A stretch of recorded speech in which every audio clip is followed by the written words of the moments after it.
Welcome to FWBWorship.com.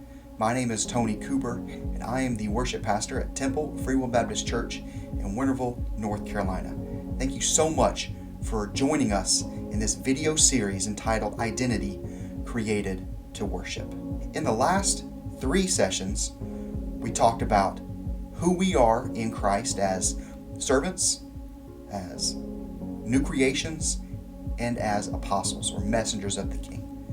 In the second session, we talked about who we are as worship leaders and being broken and contrite in heart. In our last video session, we talked about how we need to come in worship with obedience and listening to God's voice. In this session, we're going to talk about being an imitator of God. We're going to be in Ephesians chapter 5. So let's dig in.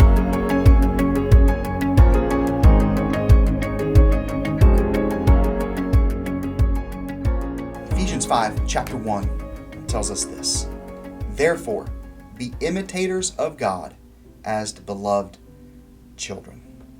If you know my son and spend any time with him hanging around, you would know that he is my son. We do a lot of things together. We watch a lot of movies together. We spend a lot of time together. And because of that, we have a lot of things in common. We talk about Star Wars, we talk about music, we talk about all kinds of things. He acts like me. So many times I have people say, oh man, you must be Tony's son. And he loves it too, don't get me wrong. But we can't help, or he can't help sometimes being an imitator of me. He spends a lot of time with me, like I said. So he picks up those mannerisms, he picks up those things, and he uses those in his everyday life. Now, sometimes those are good and sometimes those are bad. But here, Paul is writing the Ephesian church and telling them to be imitators of God. Well, that's a pretty tall order for us to do. But nonetheless, he tells us to be imitators of God. Well, how do we do that? How do we know who God is, what he would act like in a real world situation? Well, Colossians chapter 1 tells us this, that he, or Christ, is the image of the invisible God, the firstborn of all creation. If you want to know who God is, how he would act, how he would look in certain situations, Paul tells us here, look to Christ. The great thing is, we've got 4 gospel accounts of how Christ lived here on earth. If you want to know who God is, you got to know who Christ is. If you want to know who Christ is, you have to spend time with him. Now, just like I was talking about my son spending time with me, it's an ongoing thing. It happens all the time. It's, something that we do every day, multiple times a day. We get together and we talk. We spend time at dinner, watching TV together, extracurricular things that we go out and do with him or with me. We spend time together. That bottom line. So how do you know who God is? You know who Christ is. How do you know who Christ is? You spend time with him in his word.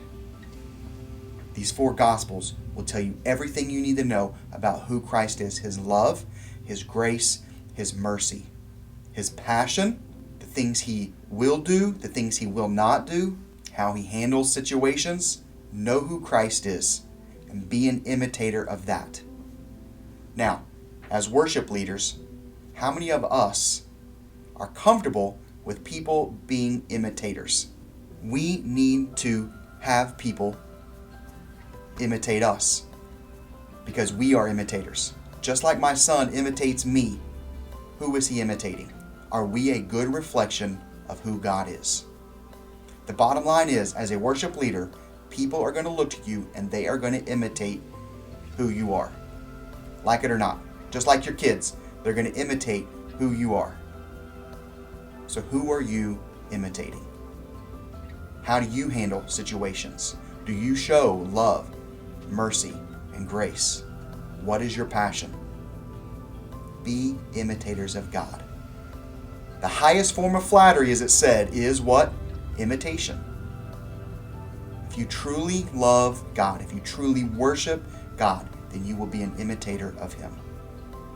Let me also encourage you to understand that people are going to be imitators of you. Those in your team, those in your congregation, they're going to imitate you. And that's okay.